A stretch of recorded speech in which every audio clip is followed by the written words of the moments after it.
Hello guys, welcome back to ഡേബക്ക് ചിദംബരം. അപ്പോൾ ഈ 2025 കഴിഞ്ഞ് 2026 വരവാണ്. അപ്പോൾ എല്ലാവർക്കും ഞങ്ങളുടെ ഹൃദയം നിറഞ്ഞ 2026 പുതുവത്സര ആശംസകൾ. അപ്പോൾ happy new year to all.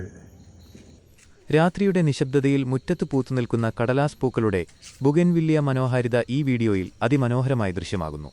ഇരുട്ടിന്റെ പശ്ചാത്തലത്തിൽ പൂക്കളുടെ കടും നിറങ്ങൾ വെളിച്ചത്തിൽ തിളങ്ങുന്നതും നേരിയ കാറ്റിൽ അവ മെല്ലെ ആടുന്നതും കാണാൻ വളരെ കൗതുകകരമാണ്. പകൽ വെളിച്ചത്തേക്കാൾ ഉപരിയായി രാത്രിയിലെ കൃത്രിമ വെളിച്ചത്തിൽ ഈ ചെടിക്കൊരു പ്രത്യേക വശ്യതയുണ്ട്. ആ സൗന്ദര്യം ഒട്ടും ചോർന്നുപോകാതെ തന്നെ ഈ ദൃശ്യങ്ങളിൽ പകർത്തിയിരിക്കുന്നു. വീഡിയോയുടെ ഓരോ ഫ്രെയിമിലും ആ പൂക്കളുടെ തനിമയും ലാളിത്യവും തെളിഞ്ഞു നിൽക്കുന്നു. പ്രകൃതിയും വെളിച്ചവും ചേർന്നൊരുക്കുന്ന ഈ ദൃശ്യം മനസ്സിന് വലിയൊരു ശാന്തതയാണ് പകരുന്നത്. മുറ്റത്തെ ആ അലങ്കാരം രാത്രികാലങ്ങളിൽ എത്രത്തോളം ആകർഷകമാണെന്ന് ഈ വീഡിയോയിലൂടെ നമുക്ക് വ്യക്തമായി മനസ്സിലാക്കാം. ഈ കൊച്ചു വീഡിയോ നിങ്ങൾക്കിഷ്ടമായെങ്കിൽ ദയവായി ലൈക്ക് ചെയ്യുക, മറ്റുള്ളവരിലേക്ക് ഷെയർ ചെയ്യുക. തുടർന്നും ഇത്തരം വീഡിയോകൾ കാണാനായി ഞങ്ങളെ ഫോളോ ചെയ്യുക. നിങ്ങളുടെ അഭിപ്രായങ്ങൾ താഴെ കമന്റായി അറിയിക്കുമല്ലോ.